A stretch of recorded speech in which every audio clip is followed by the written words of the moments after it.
샬롬.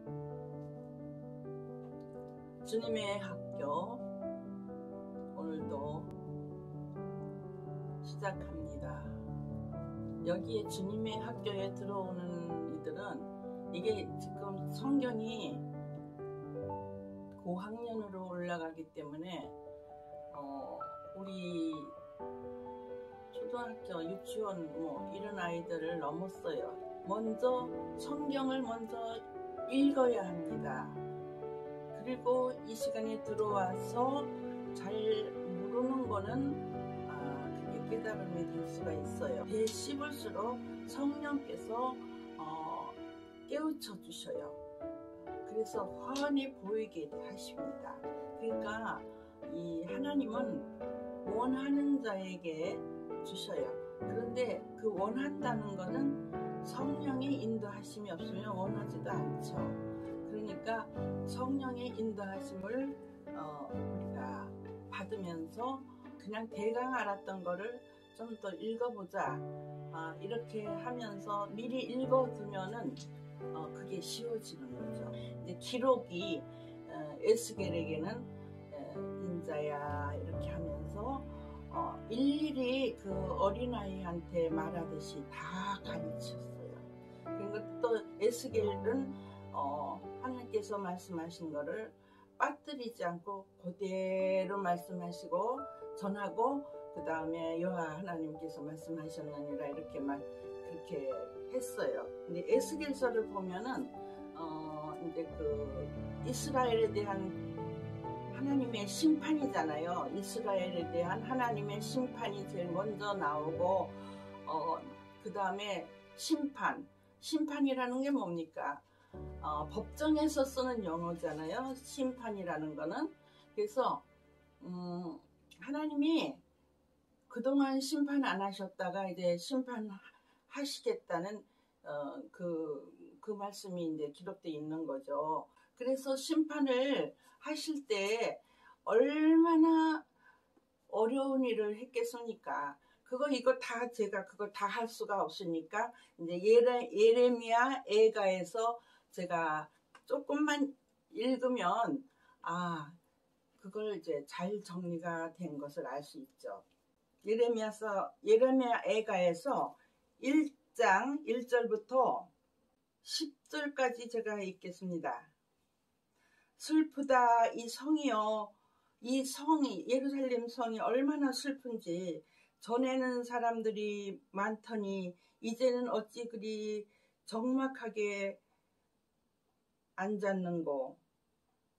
전에는 열국 중에 크던 자가 이제는 과부같이 되었고, 전에는 열방 중에 공주였던 자가 이제는 강제 노동을 하는 자가 되었도다. 밤에는 슬피 우니 눈물이 뺨에 흐름이요, 사랑하던 자들 중에 그에게 위로하는 자가 없고, 친구들도 다 배반하여 원수들이 되었도다. 이렇게 어려움을 당하면 친할 수가 없어요. 다 배반하고 다 원수가 되고. 그러니까 우리나라도 옛날에 못 살다가 지금 이만큼 잘 사는 게 하나님의 은혜죠. 그러나 그래도 또 그 돈 앞에서는 원수들이 돼요. 유다는 환난과 많은 고난 가운데에 사로잡혀 갔도다. 그가 열국 가운데에 거주하면서 쉴 것을 얻지 못하며 그를 핍박하는 모든 자들이 궁지에서 그를 뒤따라 잡았도다. 그러니까 쉴 곳도 없어요. 편안히 쉴 곳도 없어. 유다는 환난과 많은 고난 가운데에 사로잡혀 갔도다. 그가 열국 가운데에 거주하면서 쉴 것을 얻지 못하며 그를 핍박하는 모든 자들이 궁지에서 그를 뒤따라 잡았도다. 시온의 포로들이 슬퍼하여, 그러니까 시온에 남아있는 포로들이죠. 시온의 포로들이 슬퍼하며 절기를 지키려 나아가는 사람이 없음이로다. 절기를 지키려고 해도 그게 가장 유대인들에겐 가장 중요한 건데 그것도 못하잖아요. 모든 성문들이 적막하며 제사장들이 탄식하며 처녀들이 근심하며 시온도 곤고를 받았도다. 그의 대적들이 머리가 되고 그의 원수들이 형통함은 그의 죄가 많음으로 여호와께서 그를 곤고하게 하셨습니다. 어린 자녀들이 대적에게 사로잡혔도다. 딸 시온의 모든 영광이 떠나가니요. 하나님께서 얼마나 사랑하셨는지 이제 고난 중에 이제 기억을 하게 됩니다. 기억에 대한 말씀을 주셨다 그랬잖아요. 여기서도 기억이 나와요. 그의 지도자들은 꼴을 찾지 못한 사슴들처럼 뒤쫓는 자 앞에서 힘없이 달아나도다. 예루살렘이 환난과 유리하는 고통을 당하는 날에 옛날의 모든 즐거움을 기억하였으며 그의 백성이 대적의 손에 넘어졌으나 그를 돕는 자가 없었고 대적들은 그의 멸망을 비웃는도다. 하나님께서 그 대적들이 이렇게 그 열방들이 이스라엘을 향하여 막 비웃어요. 이제 그걸 이제 제가 구체적으로 조금 소개하겠습니다. 예루살렘이 크게 범죄함으로 조석거리가 되었으니 전에 그에게 영광을 돌리던 모든 사람이 그의 벗었음을 보고 업신여기며, 벗었다는 거는 하나님의 은총을 받지 못한다는 거예요. 다 옷처럼 다 벗었다는 거예요. 그는 탄식하며 물러가는도다. 그의 더러운 것이 그의 옷깃에 묻어 있으나 그의 나중을 생각하지 아니하며 그러므로 놀랍도록 낮아져도 그를 위로할 자가 없도다. 사람이 낮아지면 위로할 사람이 없어져요. 여호와여, 원수가 스스로 큰 체하오니 나의 환난을 감찰하소서.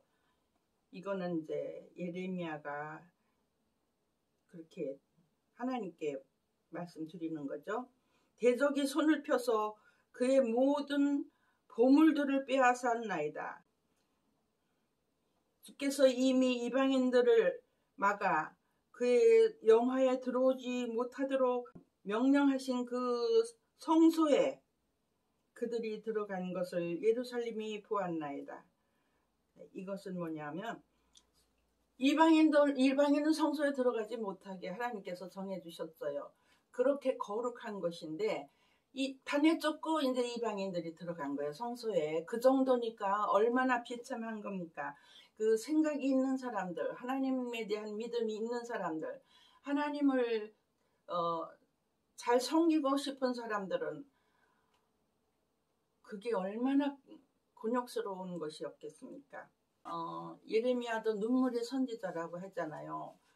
엄청 많이 구체적으로 예루살렘이 또 이제 택한 백성이 어떻게 황폐해졌는가를 알 수 있습니다.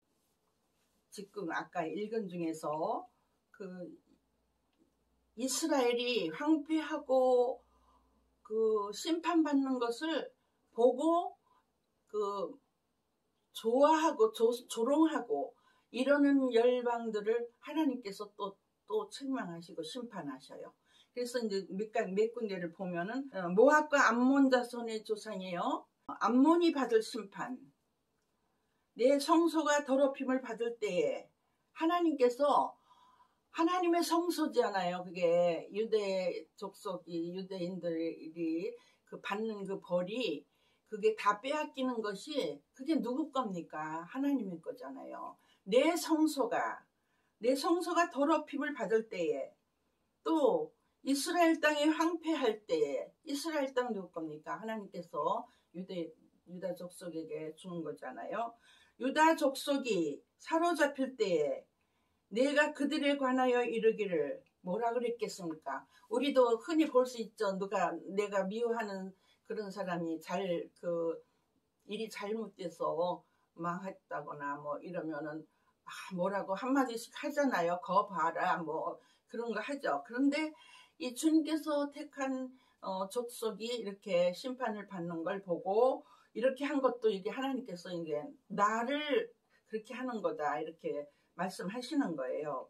아하 좋다, 아하 좋다 이렇게 표현해야지만 그보다 더 놀라운 말을 다 했겠죠. 그래서 내가 그들에 관하여 이르기를 아하 좋다 하였도다. 에스겔서에 이렇게 썼어요. 그 다음에 에스겔서 25장 8절로 11장 보면은 모압과 세일이 받을 심판받아요. 그렇게 하는 족속들도. 유다 족속은 모든 이방과 다름이 없다 하도다. 그것만 했겠어요? 가장 중요한 것만 이렇게 표현하셨지. 이 모압과 세일. 모압은 조상이 누구죠?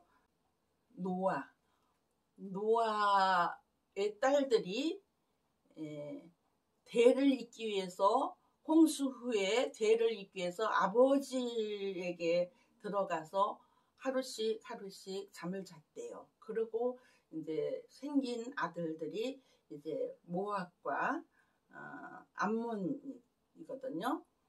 그 조상들, 그 후손들, 자손의 조상 그런 거죠. 그래서 모압과 세일이 받을 심판도 유다 족속을 통해서 이렇게 말한 거예요. 유다 족속에게 모든 이방과 다름이 없다. 다 똑같다. 이렇게 말한 거예요. 하나님의 택하신 그 족속인데 그렇게 하는 것도 이거 하나님이 심판하신다는 거예요. 얼마나 비참하게 심판하시는지 몰라요. 그 다음에 그러므로 내가 모압의 한편 곧 그 나라 국경에 있는 영화로운 성읍 베드시못과 바알무롯과 기랴다임을 열고 암몬 족속과 더불어 동방 사람에게 넘겨주어 기업을 삼게 할 것이라. 그러니까 이 동방 사람들이 와서 쳐들어와서 또 빼앗는 거죠. 다시는 이방 가운데서 기억되지 아니하게 하려니와 내가 모압에 벌을 내리리니 내가 주 여호와인 줄 너희가 알리라. 이렇게 벌을 내리겠다는 거예요. 그 다음에 12절로 17절 보니까 에돔과 블레셋이 받을 심판이 있네요. 유다 족속을 쳐서 원수를 갚음으로 심히 범죄하였도다. 내가 내 백성 이스라엘 손으로 내 원수를 에돔에게 갚으리니 그들이 내 진노와 분노를 따라 에돔에 행한즉 내가 원수를 갚음인 줄을 에돔이 알리라. 주 여호와의 말이니라. 에돔은 또 누굽니까? 에돔은 에서의 자손이에요. 그래서 그런데 다 가까운 다 그런 형제들이 이제 원수가 되는 거죠.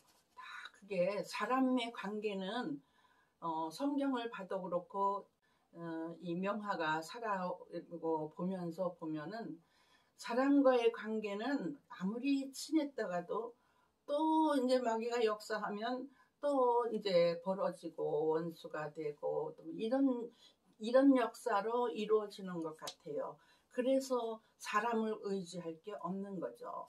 근데 여기에는 이제 블레셋에 대한 심판도 나와요. 블레셋도 강한 족속이잖아요.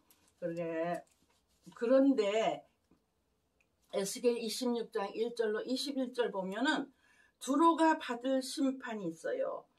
두로가 받을 이런 여러 열방에 심판하시는데 이 두로에게 받을 심판은 애가까지 지어주셔요. 하나님께서 애가는 뭡니까? 슬픈 노래, 슬퍼하는 노래죠.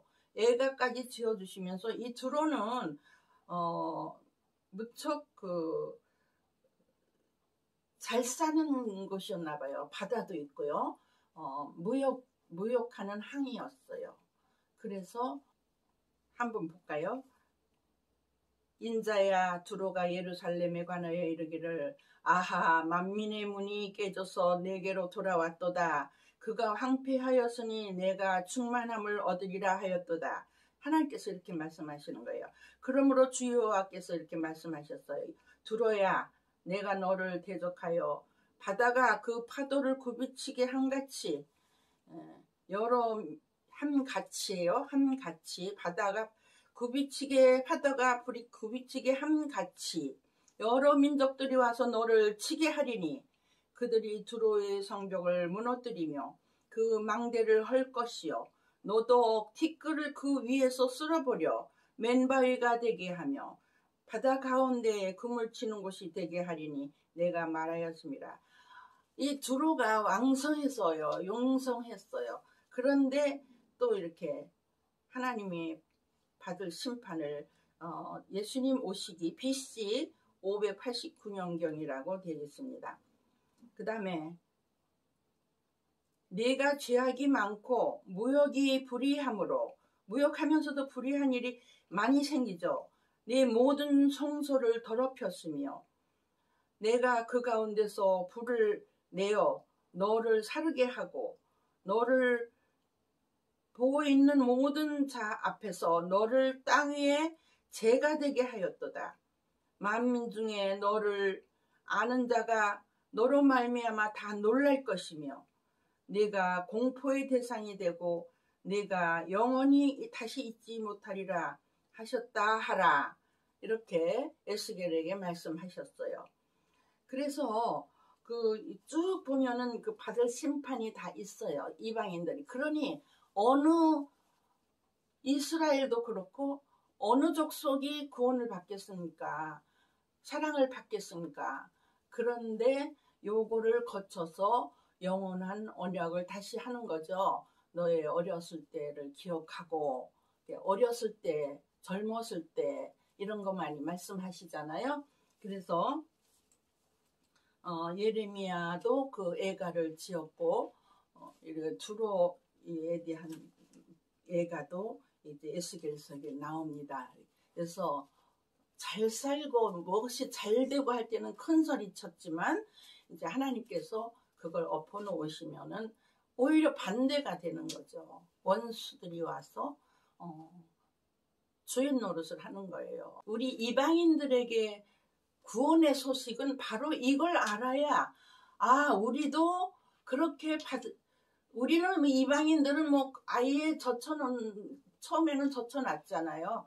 선택받은 족속들만 그렇게 그런 일을 벌였지만 이방인들은 구원의 그런 거 자격도 없는 입장이었지만 예수께서 오셔서 더 넓혀주십니다. 이제 주님의 학교가 더 넓어지는 거죠. 이제 전체적으로 성경을 창세기서부터 쭉 보면은 넓어지는 거예요. 이방인들에게. 그래서 할례 받지 않은 자들을 전도하고 같이 하면은 또 막 보수를 주장하는 사람들이 막 그거 비난하고 그러죠. 그런데 그게 자기가 하는 게 아니라 베드로나 이런 사도들이 자기가 하는 게 아니라 하나님이 가르쳐 주시는 대로 인도하심을 받는 거예요. 그래서 할례를 받아야 한다 안 받아야 한다 또 그것도 논란이 많이 있었잖아요. 그러나 성령이 임하셔서 다 그거를 이방인에게 할례까지 받으라고 하면서 할 수 없다 하면서 다 이제 이게 이방인에게까지 이제 그게 온 거예요. 그러면 이방인은 할례를 받아야 합니까? 안 받아야 합니까? 마음의 할례가 있어요. 마음의 할례는 참마음 가죽을 베고 이런 게 나와요. 마음 가죽을 베고 우리가 그러니까 구약 시대에 하나님께서 하라고 하신 것은 이게 다 없어진 게 아니라 하나님께서는 계속해서 이렇게 보존해서 계속 말씀하시는다. 이제는 마음이에요. 이제 학년이 올라왔어요. 눈에 보이는 거 지도자를 앞에 세우고 이렇게 사람의 그것만 한 게 아니라 앞에 세운 택함 받은 제사장이나 선지자들이나 모두 장로들이나 방백들이나 모두 온전한 사람이 없다는 거예요. 그러니까 목자들 비유를 많이 하셨잖아요. 목자, 내가 너의 목자가 되리라 이렇게 말씀하셨잖아요.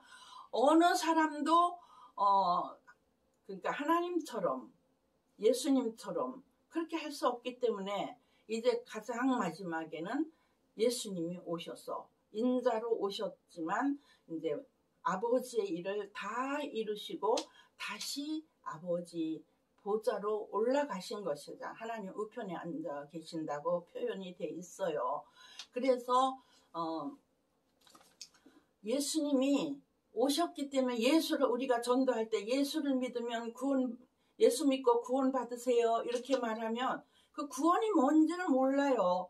그런데 이 성경에 이런 걸 내용을 다 이렇게 알고 보면은 정말 우리는 죽을 수밖에 없고 그 영생을 얻을 길이 없었어요.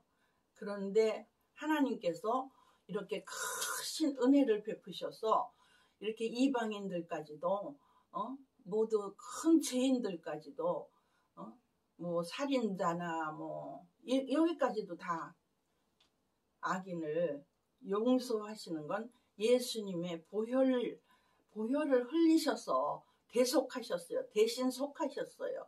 옛날에는 그 유다 족속들에게도 유대인들에게도 대속제일도 있죠. 대속제일도 있고 이렇게 명절이 있어요. 그거는 하나의 그림자에 불과한 것이고 이제 예수님이 오셔서 그 당시에는 짐승을 잡아서 피를 흘리는 거 짐승 이렇게 잡는 것도 얼마나 비참해요. 그런데 짐승이 대신 이렇게 안수하면은 죄인이 안수하고 제사장 이렇게 안수하면 그것이 이제 죄를 전가한다 그러죠. 죄가 그 양에게로 가는 거예요. 내 죄를 속하기 위해서 양이나 염소나 이렇게 짐승에게 가는 거예요. 그래서 짐승 제사로 하셨지만 이제 점점 주님의 학교가 이제 나타나면서 예수 그리스도께서 마지막 때에 오셔서 짐승이 아닌 단번에 보혈을 흘려주신 것이에요. 그래서 이제는 새 법이 생긴 겁니다. 옛날 같으면 유대인들처럼 따라가 했지만 지금은 새 법을 주셨기 때문에 예수 이름만 부르면 오냐 그래 내가 널 사랑한다 이렇게 하시는 거예요. 마음문을 열면. 근데 진심이어야지 그냥 하나님 사랑합니다. 하나님 사랑합니다. 이렇게 막 아닌 거짓말하는 사람들이 더 떠들어요. 근데 하나님은 마음 중심을 보셔요. 중심을 보시기 때문에 우리가 성장할수록 온전한 믿음으로 올라갈수록 하나님의 사랑을 받을수록 우리의 죄악을 기억을 옛날에 받았던 그 사랑받았던 기억을 하면서 더 주님과 가까이 하고 더 겸손해지는 것입니다.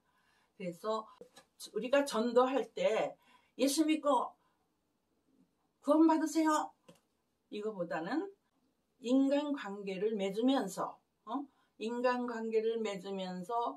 예수님의 성품을 닮아가면서 시험을 이길 수 있는 믿음으로 대하면서 한 사람 한 사람 그렇게 이 시대에는 그렇습니다. 옛날에 처음에야 그게 이제 한꺼번에 다 알릴 수 없으니까 예수 믿고 구원 받으세요. 예수 믿고 천당 갑시다. 예수 믿고 천국 생활 합시다. 뭐 이렇게 했지만은 천국 갑시다. 안 믿으면 지옥 갑니다. 이 지옥은 또 뭡니까? 지옥은 언제부터 지옥입니까? 옛날에 그 구약시대 때 보면은 이집트 애국왕 바로 뭐 이런 사람들이 또 죄인들을 막 그 하면 어디로 갑니까? 땅을 파고 땅 속에 옥이 있어요. 땅을 파고 옥이 있어요. 이런 건물이 없으니까 옥에 들어가서 매 맞으면서 또 일시키면서 그렇게 시작했잖아요. 그러니까 지옥이에요. 또 천국 가서 지옥 가서 본 사람들에 의해서 얼마나 무서운 것인가도 이제 다 많이 알려져 있잖아요. 그것은 우리가 육체가 죽어서 영원한 나라까지 이주할 때까지는 우리는 그렇게 믿으면 되고, 또 하나님께서 예비하시고 준비하신 그 영원한 나라는 그보다 더 놀라운 그런 세계가 있다고 저는 믿습니다. 그러니까 우리가 아는 것은 그냥 조금이에요. 일부예요. 하나님을 다 안다고 말할 수 없어요. 그러나 하나님께서 또 알려주신 사람들이, 많이 깊이 알려주신 사람들이 또 이렇게 전하기도 하고 그러는 거잖아요. 그래서 우리는 구원받은 성도가 얼마나 귀한 것인지, 주님께 사랑받는 것이 얼마나 귀한 것인지, 이것을 우리는 잊어버리면 안 되겠죠. 항상 날이 가면 갈수록, 나이가 들면 들수록 더 영성으로는 더욱더 맑아지고 더 아름다워집니다. 왜냐?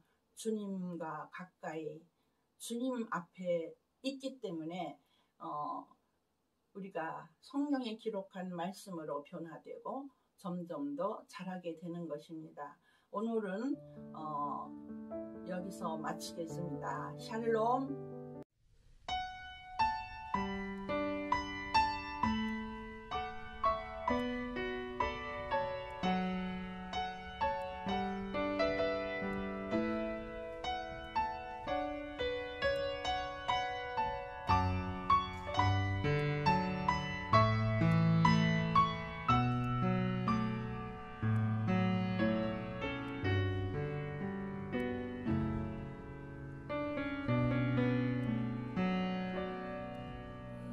지극히 작은 자 죄인 중에 괴수 무익한 날 부르셔서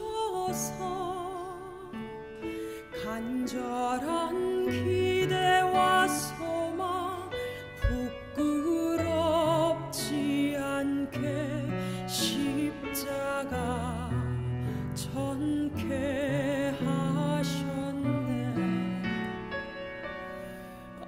어디든지 가리라 주 위에 서라면 나는 전하리 그 십자가. 내 몸에 밴 십자가 그 보혈의 향기 온 세상 채울 때까지. 살아도 주를 위해 죽어도 주를 위해 사나 죽으나 난 주의 것. 십자가